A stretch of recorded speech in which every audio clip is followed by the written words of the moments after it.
Welcome back. And joining me now is Democratic Congressman Khanna of California. Congressman Khanna, welcome back to Meet the Press.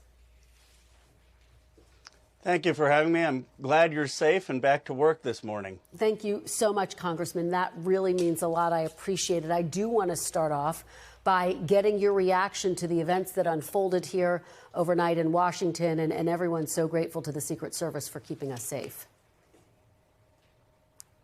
It was absolutely horrific. I'm so relieved that the president, the first lady, every administration official, and all the guests are safe. I appreciate law enforcement and particularly the Secret Service agent who was shot, and hope he makes a full recovery. But as you know, Christian, this is an event that is actually the symbol of an open, free society. And to see journalists like you and others ducking under tables was just horrifying. We need a bipartisan national commission for political violence in this country. I heard Senator Tillis speak. We should look at social media. We should look at mental health issues. We should look at language. But we need to do something to bring the temperature down. Well, let me ask you about what happens next in terms of this investigation. Do you have confidence in the Secret Service and the FBI as they carry out this investigation, Congressman?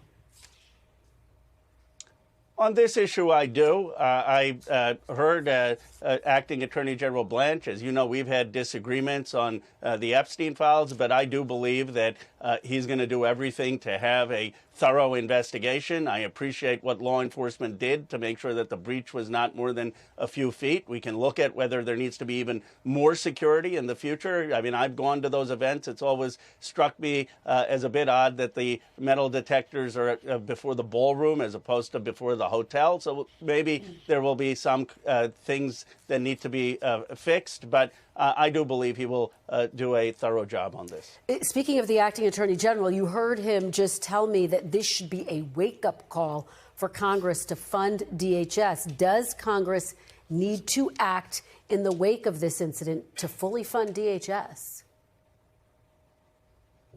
Absolutely. We've been funding, the Democrats have been saying we want to fund DHS. We just don't want to fund ICE agents with the ICE raids against American citizens and against immigrants in ways that broke the law. But the Democrats have said that we will fund DHS as long as you separate that from the ICE funding, and we've done that many, many times.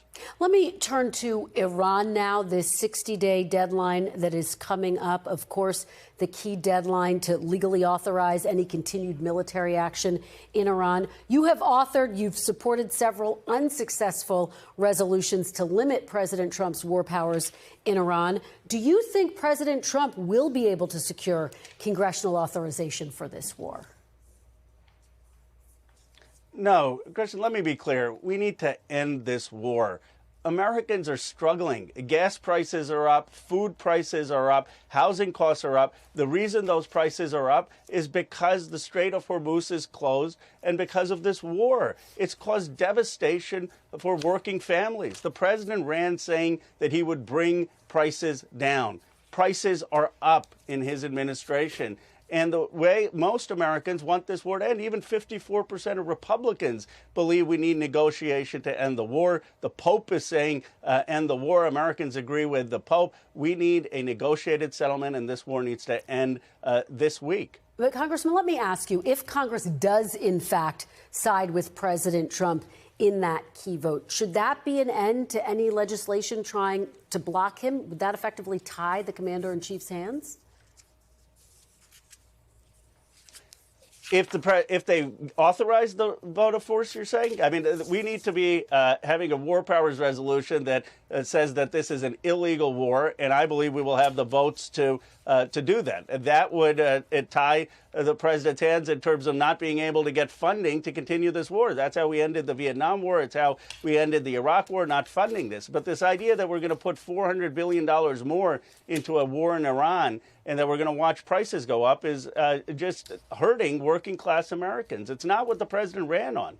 All right, a few other quick topics. I want to turn to the big news out of Virginia, that redistricting referendum that passed this week in that state, potentially giving Democrats a chance to flip up to 4 Republican seats. Some of the same Democratic leaders who backed it, like former President Barack Obama, Governor Abigail Spanberger, had previously spoken out against gerrymandering. Let me give you an example. President Obama saying in 2020, it has warped our representative government. Governor Spanberger saying in 2019, it is detrimental to our democracy.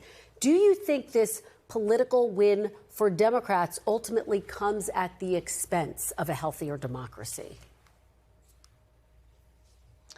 No, the Democrats, including President Obama, supported the John Lewis Voting Rights Act. That would have ended gerrymandering across the country.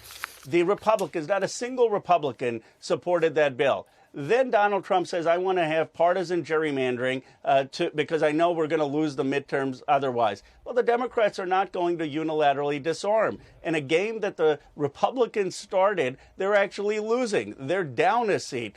And so the Democrats still would welcome an effort to ban gerrymandering, to go and pass the Voting Rights Act and have independent commissions. But what we're not going to do is watch unilateral disarmament and just Republicans get to gerrymander and we don't.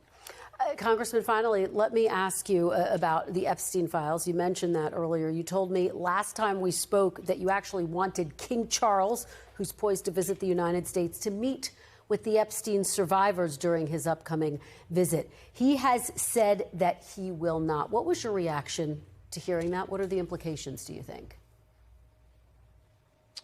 I was disappointed. I had a constructive meeting with the British ambassador. I am hopeful that King Charles, when he speaks to the Congress, will acknowledge the Epstein survivors, will call for justice, will call for investigations and prosecutions. It would be an enormous gesture if, when he's speaking at the Congress, he does that, and I'm hopeful that he will. Okay, well, we'll watch and see what he has to say. Congressman Khanna, thank you so very much for being here. We appreciate it. Thank you, Kristen. We thank you for watching. And remember, stay updated on breaking news and top stories on the NBC News app or watch live on our YouTube channel.